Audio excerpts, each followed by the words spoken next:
My name is Jonah Fielko, and I'm the CEO of Bracketology.tv, fantasy sports for reality television. We offer fantasy games for shows like The Bachelor, Survivor, Big Brother, RuPaul's Drag Race, and counting. You start by creating a community. Within your community, you can create a fantasy league for each show that you want to play fantasy games for. Within the league, you can choose up to 3 of our 4 game types, and our most popular is the Advanced League. Choose a team of contestants, and depending on what they do and say during the episode, that's how your team will gain or lose points each week. We also have elimination-style games like our Confidence Pool. This is where you choose how confident you are that each contestant will survive elimination that week. And we've also got March Madness-style brackets. Come back a couple hours after the episode to check your scores and watch you climb the leaderboard. Bracketology is free to play, so grab your friends, your family, your coworkers, and head to bracketology.tv for more info. Hello, everybody, and welcome to Week 9 of Survivor 44, and we are here for the Week 9 Fantasy Outlook, powered by Bracketology, fantasy sports for reality TV. Okay, so we did not do great last week in our predictions, and when I say our predictions, I mostly mean my predictions. I am sorry. We're going to get to that, and we're going to get to the players I think you should be playing this week for Week 9, and the players that I think you should avoid. I will also give you the prediction of who I think is going home this week. But first, let me get through some of the content that we have coming out for you guys this week. We have some great content. So this evening, it is the Survivor 44 Stock Watch, a brand new show that we're introducing. It's going to be ran by my good friends, Jack, and you all know Will. He's been here from the start. They will look at the analytical side of Survivor. They'll take a look at Edgic, winners at it. They will mention and talk about every single the remaining castaways, basically, if I can get my words out. They will talk about the remaining castaways left in the game and whether their stock is on the rise or on the fall. That was tough to get out. I can get this one out a lot easier. Thursday evening, so not really evening, about 1 p.m., Abraham and I will be recapping episode 9 of Survivor 44 with Stephen Fishback. So a little Rob Has a Podcast, Survivor Now crossover. I am so excited to break it all down with Stephen and get his opinion and takes on what we've been viewing so far in Survivor 44. And then on Friday night at 8 p.m. Eastern, Survivor Social will be joined by the queen herself, Sandra Diaz-Twine, to recap this week's episode. So these are 2 shows you guys do not want to miss, the one with Fishback and then Sandra. And then next week, we will have episode 9 of Survivor 44 Stock Watch, where they will break down the remaining castaways' chances of winning the game. So we have some incredible content. You guys can tell that was the first time ever I've done that, like, look ahead. I got to get better at getting through it and getting my words out. But now we can move on to the Week 9 Fantasy Outlook. If you want to look down below, as always, we will have your Week 8 scores. Danny was your high score with that huge idol play that was successful. He scored 41 points. You also got a lot out of Lauren, who won the individual immunity challenge. I know a lot of us didn't see that coming. She had 26 points and was your second highest score. I told you guys to play Kane, Carson, and Franny. And Franny got -1 points. Carson got 1, and Brandon got -5. So it was not a great week. My team actually scored, I believe, -5 fantasy points, if that's how it works. And I also told you to avoid Danny, and he was one of your high scores, as well as Carson, or sorry, Kane as well. And he was actually decent as well. What's up, Chris? High scores. Yeah. Yeah, my team last week was not great, but let's get into who I think you should be playing this week. So this week, player number 1 that I think you guys should be playing is Jam Jam. This is a guy who he was on the outs. He was being targeted every week. He was a low scorer for a couple of weeks, but recently he's been putting together some decent scoring. I think the Tika trio is in a really great spot. And I honestly don't see any of them going home anytime soon. I think Jam Jam's in an interesting spot because you have Carolyn and Carson, who they look like number one, number two. They look super tight together. While Jam Jam is attached to them, I think he's got other options moving forward, much like Carson does. But I think Carson and Carolyn are super close, whereas Jam Jam could go with the Ratu people. I think he's got connections with Soka as well. A lot of people see Jam Jam as a big player that they want to keep around. And he's going to get you confessionals. He's going to have some fun moments.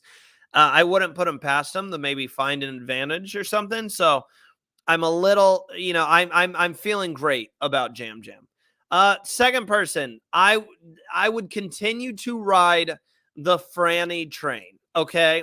I know she had a bad week. She scored -1 fantasy points, but she has still shown she could be really good at these challenges, especially endurance challenges. She just didn't get the chance to partake in the one this week because of the whole duo aspect of it.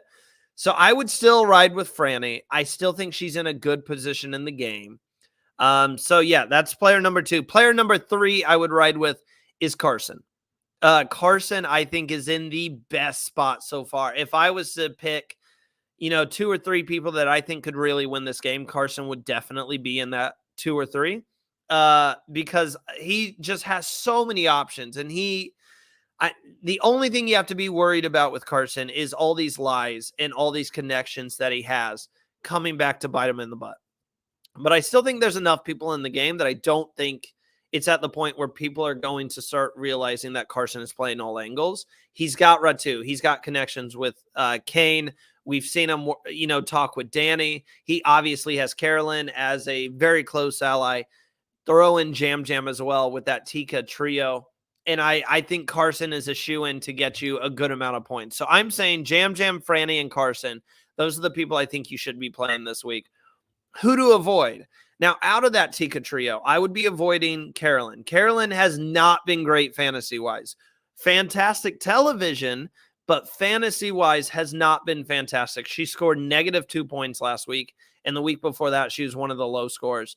You lose points for being one of the first ones out of a challenge, and she has shown that she is not great at challenges.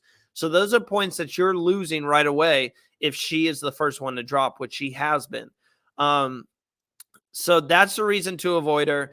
I don't really see her winning any advantages or finding any more advantages. If anything, she could get you a lot of points if she decides to play her idol, but I don't think she's going to be playing her idol this week. I think she'll just be someone going along with the vote as well. So I just don't see a lot of options for Carolyn getting you points. So that's why I would steer clear of her. Second person is another castaway who has been bombing in fantasy. 2 weeks ago, she got 0 points. Last week, she got 3 points, and that's Jamie.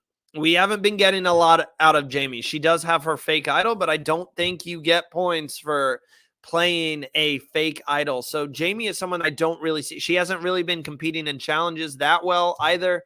So I would be avoiding Jamie just out of the sense that where is she going to get you fantasy points from? And then the third person is Kane. I have a bad feeling about Kane this week. In the previews for this week's episode, we've been getting some Kane content. I think he might be following his good friend Brandon right out the door. We did see him make it to the end of the challenge this week, but let me remind you, out of those final 4 people, Danny, Brandon, Kane, and Lauren, he was the last one, or he was the first one to drop in that kind of like endurance part of the challenge. So I don't think Kane's going to be getting you challenge points. And I think he might be the person following his good buddy out the door, which brings me to the week 9 top 3 castaways likely to get eliminated. And this is the order I would put them. If you are filling out your confidence pool, remember, always pick 2 people. Always fill out your confidence pool for the next 2 tribal councils in case there is a double elimination. I think that Kane is the number 1 person to be eliminated this week. I don't know if he has enough connections to stay in the game. And I actually think this week might be an easy vote. If Tika and Soka team up to just eliminate one of the Ratu members, I think it could be Kane. If it's not Kane, I could see it being Jamie, which is why she's the second most likely person to be eliminated this week. And finally, I'm going to throw in Danny as potentially the third most likely. because we saw in a few previews where his name was being thrown out. People are like, we got to get Danny out. We got to get Danny out. He just had that very successful idle play, which was a massive move that is going to put a target on his back. We see him looking for advantages in this week's episode. For the preview of this week's episode, we saw him kind of looking for advantages, and people are saying Danny is always looking. If he finds something, that's going to be fantastic for your fantasy team. But at the same time, I don't think that CBS would be billing up Danny going home if he is the one going home. You see what I'm saying? I think they want to keep the element of surprise. And the preview that was shared with us after last week's episode was Danny, we got to get Danny out. Why would CBS be showing us that if he's going to be the one that goes home this week? I think they're trying to throw you off. So I don't think Danny is going home this week. But in the case he does, I would put him low on your confidence pool. So there we go. That is your week 9 fantasy outlook powered by Bracketology, fantasy sports for reality TV. If you enjoyed this, make sure to hit that like button, subscribe to Survivor Now, and hit that notification bell. We've got some amazing content for you guys this week. We are being joined by Stephen Fishback and Sandra Diaz-Twine. Also, we have the premiere of Survivor 44 Stock Watch. You guys are going to want to tune into that. So make sure to subscribe, like these videos, help us share the channel, and enjoy your week 9 of Survivor 44.